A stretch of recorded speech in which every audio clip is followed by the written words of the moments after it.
In the 1910s, India was pulled into a global conflict taking place thousands of miles away. Millions of Indian soldiers were sent to fight for the British Empire in the First World War. This chart shows how the financial burden of that war shifted directly onto the Indian populace. To fund military expansion, the colonial government introduced a new income tax and doubled custom duties. Between 1914 and 1918, the cost of everyday goods soared, creating extreme hardship for common people. In rural villages, the pressure was even more immediate. The British administration began forced recruitment, compelling young men to join the colonial army. This stripped families of their vital labor force and generated widespread anger across the countryside.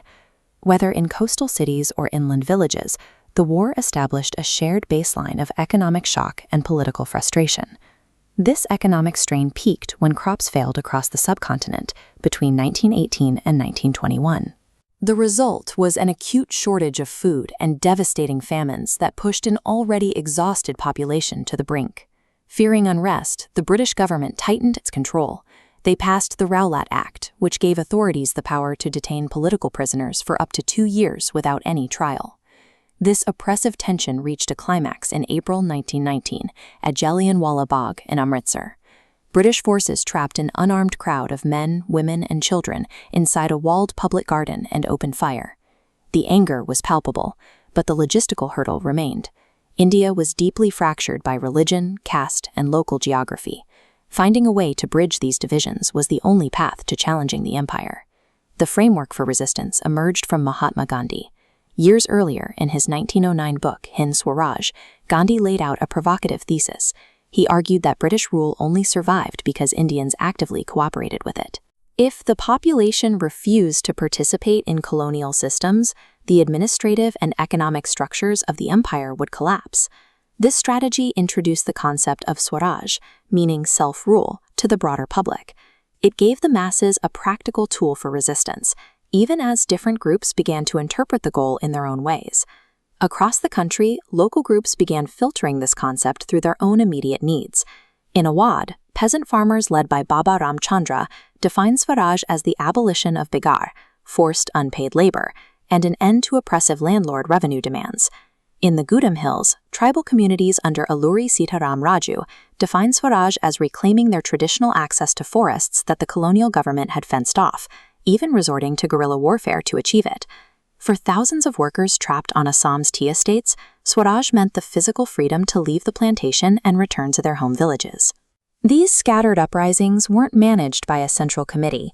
They operated autonomously, attaching their survival needs to the promise of a coming Gandhi Raj. While the political elite were still debating formal definitions of independence, the localized surge for self-rule had already mobilized hundreds of thousands of people across the subcontinent. By the late 1920s, the political atmosphere intensified. Following widespread opposition to the Simon Commission, the Congress, under the leadership of Jawaharlal Nehru, formally declared Purna Swaraj, complete and total independence, as their ultimate aim. This created a strategic challenge. The leadership needed a universally understood issue to bridge the gap between high-level political goals and the everyday struggles of a rural peasant. The solution arrived in 1930 with the Salt March. Gandhi identified a colonial monopoly on salt production and a steep tax on its sale. Since salt was a nutritional necessity consumed by everyone, regardless of class, it provided a single point of defiance. By targeting the salt tax, Gandhi turned an abstract legal battle into a nationwide act of defiance that successfully merged isolated regional grievances into a unified challenge to colonial law. Disrupting colonial laws proved they could organize, but dismantling British authority was only half the battle. To replace it, Indians had to actively construct a new collective identity. This was accomplished through cultural touchstones. Writers composed hymns like Vande Mataram, while leaders traveled the countryside recording traditional folklore to weave a shared historical narrative. They also developed powerful visual symbols. In 1921, Gandhi designed the Swaraj flag. Placed right in the center of its tricolor design was a spinning wheel, representing the ideal of self-reliance. These symbols manifested in the physical world. When millions of people held that flag and sang those anthems in the streets, diverse crowds of strangers recognized themselves as members of a single nation. Through these shared cultural threads, a modern nation was actively being imagined and built. In just over a decade, a massive population moved from enduring isolated wartime policies to mobilizing as an interconnected political force. Independence was secured by ordinary peasants, tribal communities, and workers who converted their private suffering into a collective national destiny.